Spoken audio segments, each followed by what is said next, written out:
আসসালামু আলাইকুম প্রিয় দর্শক, অন্য মঞ্চের আলাপ চাইতায় আপনাদের সকলকে আমন্ত্রণ। চীন সফর শেষ, মালয়েশিয়ার সফরও শেষ। প্রধানমন্ত্রী তারেক রহমান দেশে ফিরেছেন। দেশে ফিরে সংসদে দাঁড়িয়ে তিনি যে একটি বাক্য বলেছেন সেটাই এখন রাজনৈতিক মহলে সবচেয়ে বেশি আলোচনার বিষয়। তিনি বলেছেন যে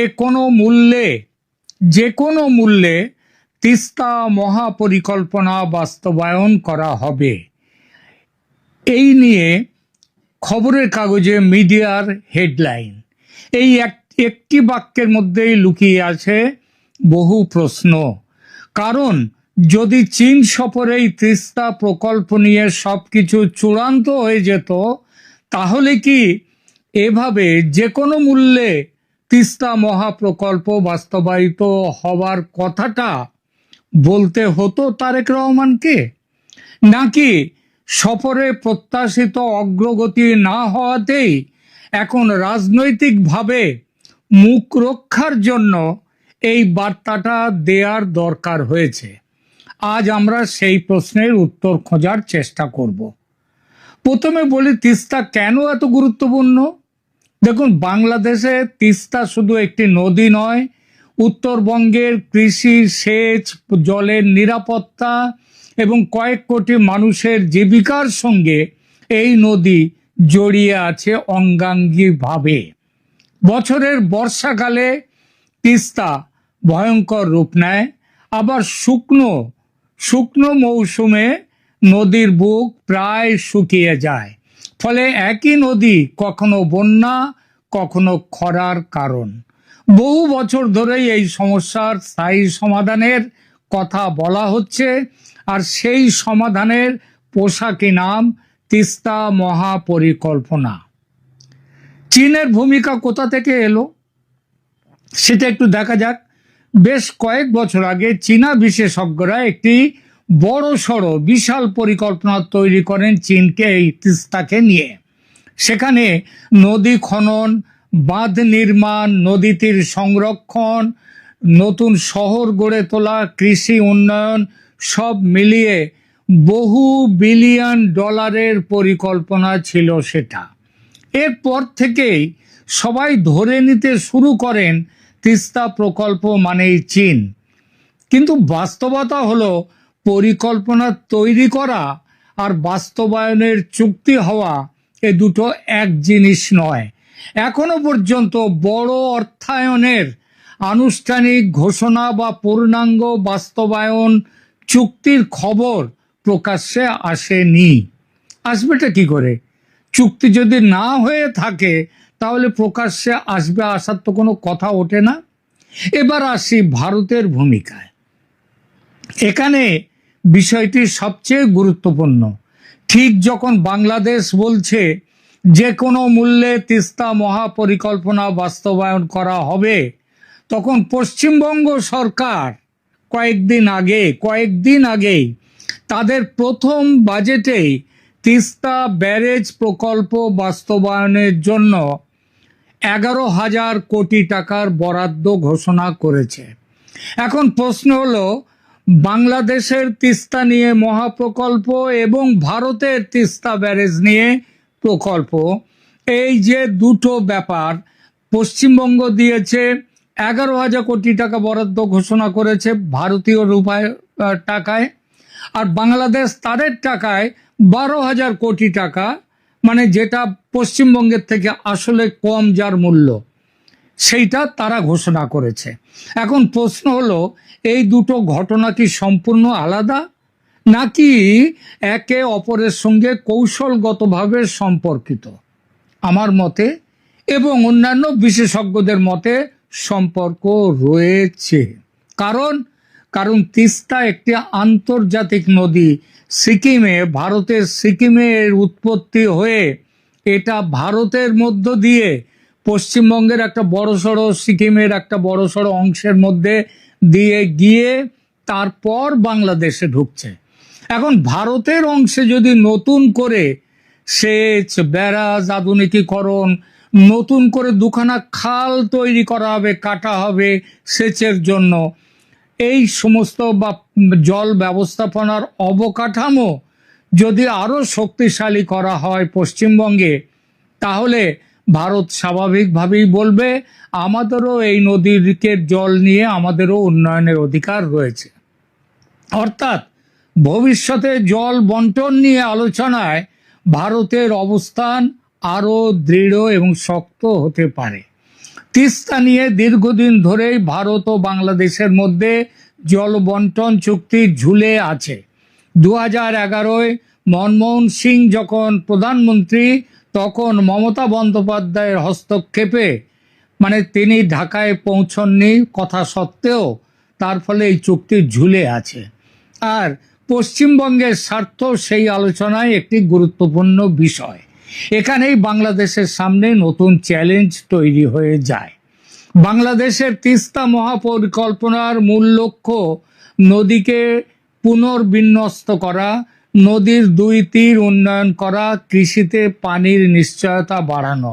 কিন্তু যদি উজানে ভারতের প্রকল্পগুলোর কারণে শুকনো মৌসুমে জলের প্রবাহ উল্লেখযোগ্যভাবে কমে যায় বা না বাড়ে, তাহলে বাংলাদেশের প্রকল্পের অনেক সুবিধাই সীমিত হয়ে যেতে পারে।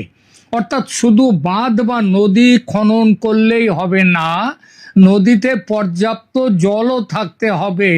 আর সেই জলটা আসবে ভারতের অংশ থেকে, যেখানে গজলডোবা, সেখানে পশ্চিমবঙ্গে অলরেডি বড় ব্যারেজ তৈরি হয়ে রয়েছে, সেটাকে আরও তার উন্নতি সাধন করা হবে। এ কারণে অনেকে বলেন তিস্তা প্রকল্পের সবচেয়ে বড় চ্যালেঞ্জ প্রকৌশল নয়, বড় চ্যালেঞ্জ হলো কূটনীতি। আজ বাংলাদেশের সামনে দুটি সমান্তরাল বাস্তবতা দাঁড়িয়ে আছে।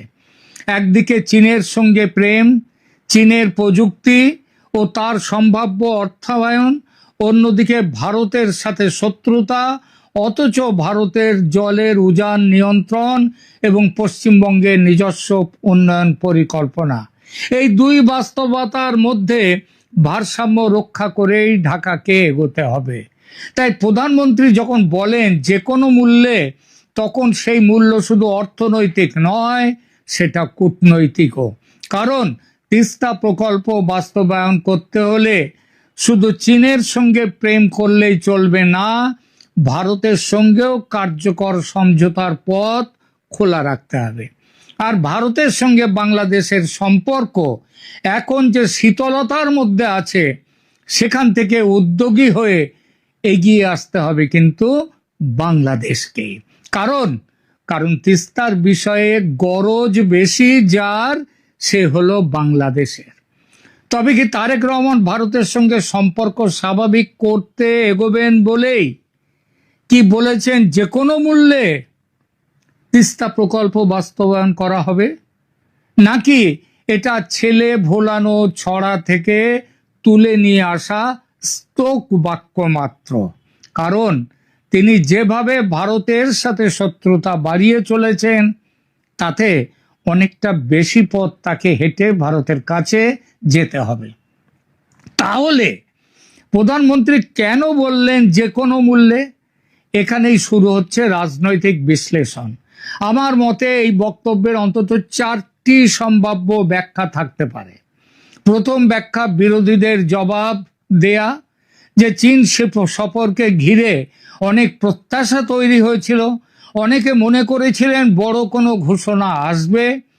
যখন তা প্রকাশ্যে দেখা গেল না, তখন বিরোধীরা প্রশ্ন তুলতে শুরু করেছে।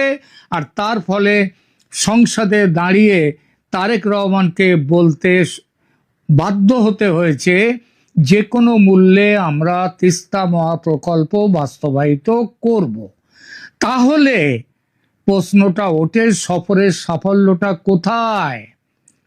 এই পরিস্থিতিতে সংসদে দাঁড়িয়ে প্রধানমন্ত্রী বলতে চাইলেন প্রকল্প হবেই। দ্বিতীয় ব্যাখ্যা, চীনের উদ্দেশ্যে তিনি একটি বার্তা দিলেন। কূটনীতিতে অনেক সময় প্রকাশ্য বক্তব্যেরও আলাদা গুরুত্ব থাকে। যে কোনো মূল্যে কথাটি হয়তো চীনের কাছেও একটি বার্তা। বাংলাদেশ প্রকল্পটি নিয়ে প্রচণ্ড আগ্রহী, এখন চীন যদি আগ্রহ না দেখায়, প্রয়োজনে ভারতের সঙ্গেও আলোচনা চলবে। এই বার্তাটা কি দিলেন প্রধানমন্ত্রী তারেক রহমান। তৃতীয় ব্যাখ্যা, ভারতকেও একটি বার্তা তিনি পৌঁছে দিলেন। তিস্তা শুধু বাংলাদেশ ও চীনের বিষয় নয়, ভারতও যেহেতু একটি গুরুত্বপূর্ণ পক্ষ, কারণ উজানের পানি নিয়ন্ত্রণের বিষয়টি ভারতের সঙ্গে সম্পর্কিত। সুতরাং এখন হয়তো বাংলাদেশের তারেক রহমান সরকারের কানে জলটা ঢুকেছে যে তারা তিস্তা নিয়ে ভারতের সঙ্গে কথা বলে এগোতে চায়। এটা একটা ব্যাখ্যা। চতুর্থ ব্যাখ্যা, দেশের মানুষের কাছে প্রতিশ্রুতি। উত্তরবঙ্গে তিস্তা একটি অত্যন্ত আবেগের বিষয়। বহু সরকার এসেছে, বহু প্রতিশ্রুতি দিয়েছে, কিন্তু বাস্তব অগ্রগতি শূন্য। তাই প্রধানমন্ত্রী হয়তো জনগণকে আশ্বস্ত করতে চেয়েছেন যে সরকার এই প্রকল্প ছাড়বে না, যে কোনো মূল্যে এই প্রকল্প বাস্তবায়িত করবে। তবে এই সরকার যেভাবে ভারত বিরোধিতা করে একের পর এক জায়গাতে নিজের পায়ে কুড়ুল মারছে, তাতে মনে হয় এই যে কোনো মূল্যে এই প্রকল্প বাস্তবায়িত হবে। এটা সেই ছেলে ভুলানো পাড়া জোড়ালো সেই উদাহরণটা এখানে যেন বেশি প্রযোজ্য হচ্ছে। বাংলাদেশের মিডিয়া তারা কি বলছে একটু দেখি। এখানে একটি বিষয় লক্ষ্য করার মতো, মূলধারার সংবাদ মাধ্যমগুলো মূলত দুটো তথ্য দিচ্ছে। একটা, প্রধানমন্ত্রী সংসদে প্রকল্প বাস্তবায়নের দৃঢ় অঙ্গীকার ব্যক্ত করছেন, এইটা বলছে তাদের কাছে এইটাই বড় কথা। আর দ্বিতীয়ত, সেখানকার জলসম্পদ মন্ত্রণালয় আবার পাশাপাশি জানিয়ে দিয়েছে চীনের কারিগরি সহায়তায় সম্ভাব্যতা সমীক্ষার কাজ এগোচ্ছে।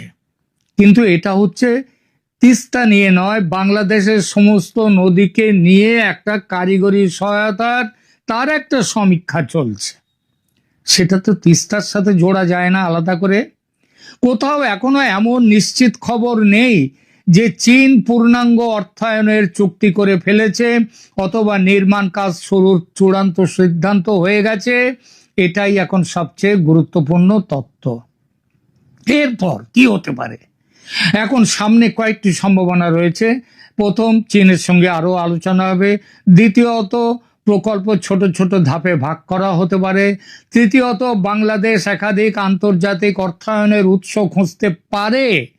কিন্তু সেখানেও বড় বাধা, বাংলাদেশের এত বেশি দেনা রয়েছে, তার সুদ দিতে এবং তার আসলের কিস্তি দিতেই বাংলাদেশ এখন পাগলা হয়ে যাচ্ছে।